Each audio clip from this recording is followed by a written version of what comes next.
Hello friends, पीकेपी study point में आपका स्वागत है।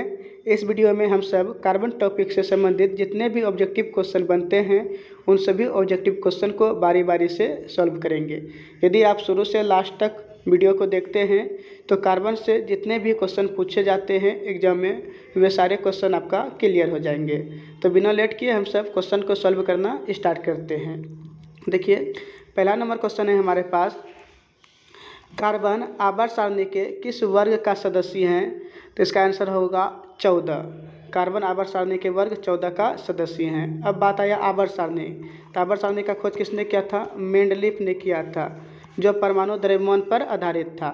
लेकिन यदि पूछ ले आधुनिक आवर्त सारणी का खोज किसने किया था, तो आधुनिक आवर्त सारणी का खोज मोसले ने किया था। इस बात को याद रखिएगा। उसके आगे देखिए, बात आया था वर्ग का। तो आधुनिक आवर्त सारणी में कितने वर्ग हैं? 18 वर्ग हैं। और कितने आवर्त हैं? 7 आवर्त हैं। इन सभी बातों को भी ध्यान में रखिए। उसके आगे देखिए क्या कहते हैं, 2 नंबर क्वेश्चन है, कार्बन परमाणु में संयोजी इलेक्ट्रॉन कितना होता है? तो सबसे पहले संयोजी इलेक्ट्रॉन निकालने के लिए हमें संयोजी इलेक्ट्रॉन का परिभाषा जानने की जरूरत होगी। संयोजी इलेक्ट्रॉन किसे कहते हैं? यदि यह क्वेश्चन पूछ ले तो किसी भी परमाणु के बाहरी कक्षा में उपस्थित इलेक्ट्रॉन की कुल संख्या को संयोजी इलेक्ट्रॉन कहते हैं। याद रखिएगा, बाहरी कक्षा में जितने इलेक्ट्रॉन रहेंगे उसी इलेक्ट्रॉन को हम संयोजी इलेक्ट्रॉन कहते हैं। अब बात आया कार्बन का। तो कार्बन का परमाणु संख्या 6 होता है। इसका इलेक्ट्रॉनिक विन्यास करेंगे तो कितना हो जाएंगे? 2 और 4। तो बाहरी कक्षा में कितना इलेक्ट्रॉन आया? 4 आया। तो इसलिए कार्बन परमाणु का संयोजी इलेक्ट्रॉन कितना हो जाएंगे? 4 हो जाएंगे। सोडियम का भी निकाल सकते हैं आप। इससे 2, 8, 1 इलेक्ट्रॉनिक विन्यास कीजिए। बाहरी कक्षा में 1 आया तो सोडियम परमाणु का संयोजी इलेक्ट्रॉन कितना हो जाएंगे? 1 हो जाएंगे। उसके आगे देखिए क्या कहते हैं, 3 नंबर क्वेश्चन है हमारे पास। 3 नंबर क्वेश्चन है, किस तत्व को सार्वभौमिक तत्व माना जाता है? तो याद रखिएगा, कार्बन को सार्वभौमिक तत्व माना जाता है। कार्बन का परमाणु संख्या यदि पूछ ले तो आप बताएंगे 6 होता है। और कार्बन क्या है? कार्बन एक अधातु है। ठीक है। उसके आगे देखिए क्या कहते हैं, 4 नंबर क्वेश्चन है, किस में श्रृंखलन गुण पाया जाता है? तो कार्बन में श्रृंखलन गुण पाया जाता है। और इसी श्रृंखलन गुण के कारण वर्तमान समय में कार्बनिक यौगिक की संख्या बहुत ज़्यादा हो गया है। लगभग 1,60,00,000 से भी अधिक हैं। कार्बनिक यौगिक की संख्या कितना है? लगभग 1,60,00,000 से भी अधिक हो गया है। उसके आगे देखिए क्या कहते हैं, 5 नंबर क्वेश्चन है, हीरा, ग्रेफाइट, फुलेरिन तथा ग्रेफिन किसके अपरूप हैं? तो ये सभी कार्बन के अपरूप हैं। इस बात को याद रखिएगा। उसके आगे देख लेते हैं 6 नंबर क्वेश्चन क्या है। 6 नंबर क्वेश्चन है, शुद्ध हीरा होता है तो शुद्ध हीरा कैसा होता है? पारदर्शक और रंगहीन होता है। याद रखिएगा। लेकिन अशुद्धि मिलने के कारण बहुत सारे हीरे कलरफुल भी होते हैं, अलग अलग रंगों के होते हैं। उसके आगे देखते हैं 7 नंबर क्वेश्चन। 7 नंबर क्वेश्चन है हमारे पास, काला हीरा को क्या कहा जाता है? तो काला हीरा को बोर्ट कहा जाता है। याद रखिएगा। और जब बोर्ट ऑप्शन में नहीं रहे तो क्या रहेंगे? तो काला हीरा को कार्बोनेडो भी कहते हैं। कार्बोनेडो भी कहा जाता है। ठीक ना, नेडो भी कहा जाता है। तो काला हीरा को क्या कहा जाता है? बोर्ट या कार्बोनेटो कहा जाता है। और काला हीरा का उपयोग शीशा काटने में किया जाता है, चट्टानों में छेद करने में भी किया जाता है। उसके आगे देख लीजिए, हीरा का अपेक्षिक घनत्व कितना होता है? हीरा का अपेक्षिक घनत्व 3.52 होता है। उसके आगे हीरा का अपवर्तनांक पूछ ले, हीरा का अपवर्तनांक कितना होता है? तो 2.42 होता है। और सबसे ज़्यादा अपवर्तनांक हीरा का ही होता है। उसके आगे देखिए बहुत सारे अपवर्तनांक के बारे में बताते हैं। निर्वात का अपवर्तनांक पूछे तो कितना बताएंगे आप? निर्वात का अपवर्तनांक 1 होता है। वायु का अपवर्तनांक पूछे तो वायु का अपवर्तनांक 1.0003 होता है। और कांच का अपवर्तनांक पूछे तो कांच का अपवर्तनांक 1.5 होता है। जल का अपवर्तनांक पूछे तो जल का अपवर्तनांक 1.33 होता है। इन सभी बातों को आप याद रखिएगा। उसके आगे देखिए क्वेश्चन क्या है। उसके आगे क्वेश्चन है हमारे पास, सबसे कठोरतम पदार्थ कौन सा है? सबसे कठोरतम पदार्थ कौन सा है? हीरा। दुनिया का सबसे कठोर पदार्थ हीरा है। उसके आगे देखिए क्या कहते हैं, 11 नंबर क्वेश्चन। 11 नंबर क्वेश्चन है, हीरा किस कारण से चमकता है? तो पूर्ण आंतरिक परावर्तन के कारण हीरा चमकता है। इस बात को याद रखिएगा।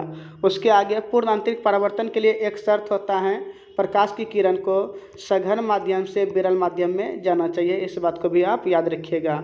उसके आगे देखिए क्वेश्चन क्या है, हीरा ताप और विद्युत का क्या होता है? तो हीरा ताप और विद्युत का कुचालक होता है, याद रखिएगा, क्योंकि इसमें एक भी मुक्त इलेक्ट्रॉन नहीं पाया जाता है। ठीक है, उसके आगे देखिए 13 नंबर क्वेश्चन है हमारे पास।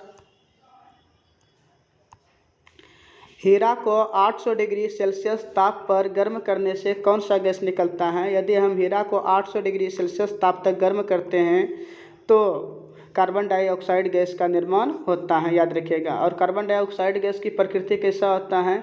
अम्लीय होता है और वायुमंडल में यह 0.03% पाया जाता है। उसके आगे देख लेते हैं 14 नंबर क्वेश्चन है, वायु की अनुपस्थिति में 2000 डिग्री सेल्सियस ताप तक गर्म करने से हीरा किसमें परिवर्तित हो जाता है? तो वायु की अनुपस्थिति में यदि हम 2000 डिग्री सेल्सियस ताप तक गर्म करेंगे हीरा को तो वह ग्रेफाइट में परिवर्तित हो जाएगा, याद रखिएगा। उसके आगे लिखा है, कांच को काटने में किसका उपयोग किया जाता है? तो कांच को काटने में काला हीरा का उपयोग किया जाता है। और काला हीरा को हम क्या कहते हैं? बोर्ट कहते हैं या कार्बोनेडो कहते हैं, कार्बोनेडो भी कहते हैं। उसके आगे देखिए क्या लिखा है, 16 नंबर क्वेश्चन है हमारे पास। 16 नंबर क्वेश्चन है, हीरा की संरचना होती है, हीरा की संरचना कैसी होती है? चतुष्फलकीय होती हैं। और ग्रेफाइट का संरचना कैसा होता है? ग्रेफाइट का संरचना हेक्सागोनल षष्ठकोणीय होता है। इस बात को याद रखिएगा क्योंकि ये दोनों क्वेश्चन एग्जाम में पूछे जा चुके हैं। ग्रेफाइट विद्युत का होता है तो ग्रेफाइट विद्युत का सुचालक होता है। काला शीशा किसे कहा जाता है? काला शीशा किसे कहा जाता है? ग्रेफाइट को कहा जाता है। और ग्रेफाइट का अपेक्षिक घनत्व कितना होता है? 2.2 होता है। उसके आगे यदि देख ले 21 नंबर क्वेश्चन, 21 नंबर क्वेश्चन है, काजल में कार्बन की मात्रा कितना प्रतिशत होता है? 95% होता है। उसके आगे सबसे निम्न कोटि का कोयला किसे कहा जाता है? सबसे निम्न कोटि का कोयला जो होता है वह पीट होता है। और कोयला निर्माण की प्रारंभिक अवस्था पीट होती है, इस बात को भी आप याद रखिएगा। अब क्वेश्चन पूछ ले यदि आपसे, पीट कोयला में कार्बन की मात्रा कितना प्रतिशत होता है? तो 50 से 60% तक कार्बन की मात्रा होती है। भूरा कोयला किसे कहा जाता है? तो भूरा कोयला लिग्नाइट को कहा जाता है।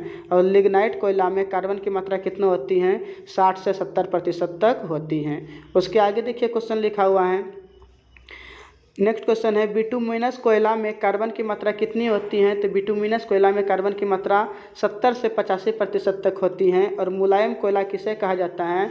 तो मुलायम कोयला बिटुमिनस कोयला को कहा जाता है। सबसे अधिक यूज होने वाला कोयला कौन सा है? घरेलू कार्यों में सबसे अधिक यूज होने वाला कोयला कौन सा है? बिटुमिनस कोयला है। उसके आगे जितना भी कोयला का उत्पादन होता है उसका 80% उत्पादन केवल बिटुमिनस कोयला होता है। उसके आगे यदि देख ले हम, नेक्स्ट क्वेश्चन है, सबसे उच्च कोटि का कोयला किसे कहा जाता है? तो एंथ्रासाइट को सबसे उच्च कोटि का कोयला माना जाता है। और एंथ्रासाइट कोयला में कार्बन की मात्रा कितनी होती है? 85% से अधिक होती है। 31 नंबर क्वेश्चन देखिए क्या है, 31 नंबर क्वेश्चन है, फुलेरिन का आकार कैसा होता है? तो फुलेरिन का आकार फुटबॉल के जैसा होता है। फुटबॉल नहीं रहेंगे ऑप्शन में तो बता दीजिएगा आप, ग्लोब के जैसा होता है। उसके आगे देखिए क्वेश्चन क्या है, फुलेरिन का खोज किसने किया था? तो फुलेरिन का खोज बकमिस्टर फुलेरिन ने किया था। और फुलेरिन को प्रायः क्या कहा जाता है? फुलेरिन को प्रायः बक्की बॉल भी कहा जाता है। और फुलेरिन का अनुसूत्र कितना होता है? क्या होता है? C60 होता है। उसके आगे यदि देख लें, आगे क्वेश्चन है हमारे पास, कार्बन के कितने समस्थानिक होते हैं? तो कार्बन के 3 समस्थानिक होते हैं। कौन कौन होते हैं? तो कार्बन 12, कार्बन 13 और कार्बन 14 होता है। सबका परमाणु संख्या कितना हो जाएंगे? 6 हो जाएंगे, ठीक है ना। उसके आगे देखिए क्वेश्चन क्या है, आगे क्वेश्चन है हमारे पास, कार्बन मोनोऑक्साइड के ज्वाला का रंग कैसा होता है? तो कार्बन मोनोऑक्साइड के ज्वाला का रंग नीला होता है। उसके आगे हैं 36 नंबर क्वेश्चन पढ़ने भूल गए थे, कार्बन मोनोऑक्साइड का अनुभार कितना होता है? तो 28 होता है। कैसे होता है? कार्बन मोनोऑक्साइड का अनुसूत्र लिखिए CO, कार्बन का परमाणु भार 12 और ऑक्सीजन का कितना होता है? 16 होता है। दोनों को जब जोड़ेंगे कितना हो जाएंगे? 28 हो जाएंगे। उसके आगे देखिए क्वेश्चन क्या है, नेक्स्ट क्वेश्चन है, कार्बन मोनोऑक्साइड के ज्वाला का रंग कैसा होता है? तो नीला होता है। और यदि पूछ ले सोडियम के ज्वाला का रंग कैसा होता है? पीला होता है। और मैग्नीशियम के ज्वाला का रंग कैसा होता है? श्वेत होता है, उजला होता है। उसके आगे देखिए क्वेश्चन क्या है, नेक्स्ट क्वेश्चन है, कैंसर उत्पन्न करने वाला गैस कौन सा होता है? तो कैंसर उत्पन्न करने वाला गैस कार्बन मोनोऑक्साइड होता है। और कार्बन मोनोऑक्साइड को नगरीय प्रदूषक माना जाता है, क्योंकि नगर में बहुत ज़्यादा मात्रा में मोटर कारें चलती हैं और मोटर कार से ही कार्बन मोनोऑक्साइड गैस का निर्माण होता है। नेक्स्ट क्वेश्चन है हमारे पास, कार्बन मोनोऑक्साइड हीमोग्लोबिन के साथ संयोग करके क्या बनाता है? तो कार्बन मोनोऑक्साइड हीमोग्लोबिन के साथ संयोग करके कार्बोक्सी हीमोग्लोबिन बनाता है। और इसका निर्माण होने के बाद रक्त में ऑक्सीजन ग्रहण करने की क्षमता समाप्त हो जाती है, जिसके कारण कुछ दिनों के बाद व्यक्ति की मृत्यु हो जाती है। उसके आगे यदि क्वेश्चन देखें, 40 नंबर क्वेश्चन क्या है?